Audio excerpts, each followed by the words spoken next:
தமிழக வெற்றிக் கழக தலைவர் விஜயின் அடுத்தடுத்த நகர்வுகள் கவனிக்கப்பட வேண்டியதாக இருக்கிறது. அதே போலத்தான் அவர் தற்போது முக்கியமான விஷயத்தை பற்றி பேசியிருக்கிறார். இது குறித்து அவர் என்னெல்லாம் சொல்லி இருக்கிறார் அப்படிங்கறத பற்றி பார்க்கலாம்.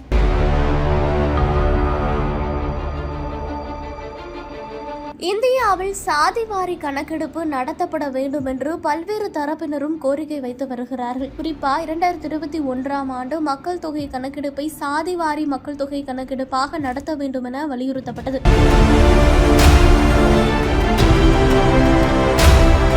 சமீபத்தில் தெலுங்கானாவில் சாதிவாரி கணக்கெடுப்பு நடத்தப்படுவது குறித்து விவாதிக்க சிறப்பு சட்டமன்ற கூட்டம் கூட்டப்பட்டதை மேற்கோள் காட்டி தற்போது விஜய் பேசியிருக்கிறார். தமிழக அரசு மட்டும் ஏன் இந்த விஷயத்தை கடந்து செல்ல நினைக்கிறது அப்படின்னு கேள்விகளையுமே எழுப்பியிருக்கிறார். அது குறித்து 2 பக்க அறிக்கையை வெளியிட்டுள்ள தமிழக வெற்றிக் கழக தலைவர் விஜய், ஆட்சியாளர்களின் சமூக நீதி வேடம் கலைகிறது அப்படின்னு குறிப்பிட்டு இந்த ஒரு அறிக்கையை வெளியிட்டிருக்கிறார். இந்தியாவில் பல்வேறு தரப்பினர் சாதிவாரி கணக்கெடுப்பு நடத்த வேண்டும் என கோரிக்கை வைத்து வருகிறார்கள். பீகார் மாநில அரசும் கர்நாடகா மாநில அரசும் ஏற்கனவே சாதிவாரி மக்கள் தொகை கணக்கெடுப்புகளுக்கான ஆய்வை நடத்தி முடித்து புள்ளி விவரங்களை கையில் வைத்திருக்கிறார்கள். அது மட்டுமல்ல, தெலுங்கானா மாநில அரசும் வெறும் 50 நாட்கள்ல சாதிவாரி மக்கள் தொகை கணக்கெடுப்புக்கான ஆய்வை நடத்தி முடித்திருக்கிறார்கள். அது மட்டுமல்ல, ஒருபடி மேலே சென்று அந்த ஆய்வு அறிக்கை மீது சட்டசபையின் சிறப்பு அமர்வு கூட்டத்தை கூட்டி விவாதிக்கவும் தொடங்கியிருக்கிறார்கள்.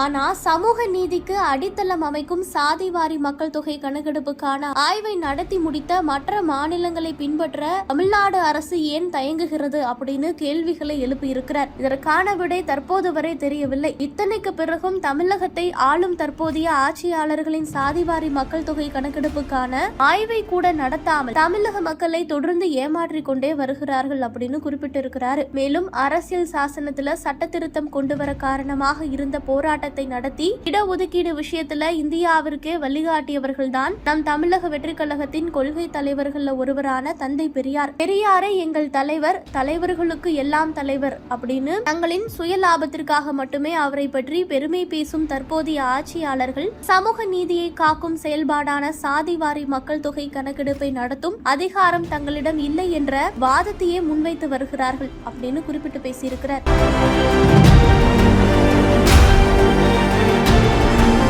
சாதிவாரி கணக்கெடுப்பை தான் மத்திய அரசு நடத்த வேண்டும். ஆனால் அதற்கு முன்னோட்டமாக திகழும் காஸ்ட் சர்வே என்ற ஆய்வை மாநில அரசு நடத்தலாமே, அதற்கு தங்களிடம் அதிகாரம் இல்லை என்று தற்போதைய ஆட்சியாளர்கள் சொல்ல போகிறார்களா அப்படின்னு கேள்வி எழுப்பி இருக்கிறார். அப்படின்னா தெலுங்கானாவில் மட்டும் எப்படி இது சாத்தியம், தமிழ்நாட்டில் இதை செய்ய முடியாதா அப்படின்னு பல்வேறு கேள்விகளை முன்வைத்திருக்கிறார். இப்படி எத்தனை கேள்விகள் கேட்டாலும் தற்போதைய ஆட்சியாளர்கள் அவற்றை அலட்சிய போக்கோடு கடந்து செல்வதையே வாடிக்கையாக கொண்டிருக்கிறார்கள். இந்த நேரத்தில் ஒரே ஒரு விஷயத்தை மட்டும் சுட்டிக்காட்ட விரும்புகிறேன். சாதிவாரி கணக்கெடுப்பு நடத்துவதில் மத்திய மற்றும் தமிழக ஆட்சியாளர்கள் ஒரே நேர்கோட்டில் பயணிக்கிறார்கள் என்பதை மக்கள் நன்கு அறிவர் அப்படிங்கறத குறிப்பிட்டு சொல்லியிருக்கிறார். இனியும் தாமதிக்காமல் தற்போதைய ஆட்சியாளர்களின் பொய் வேடம் தானாகவே கலையும் நாள் வெகு தொலைவில் இல்லை அப்படின்னு குறிப்பிட்டு அறிக்கையை முடித்திருக்கிறார் தமிழக வெற்றிக் கழக தலைவர் விஜய். இது தற்போது கவனம் பெற்று வருகிறது.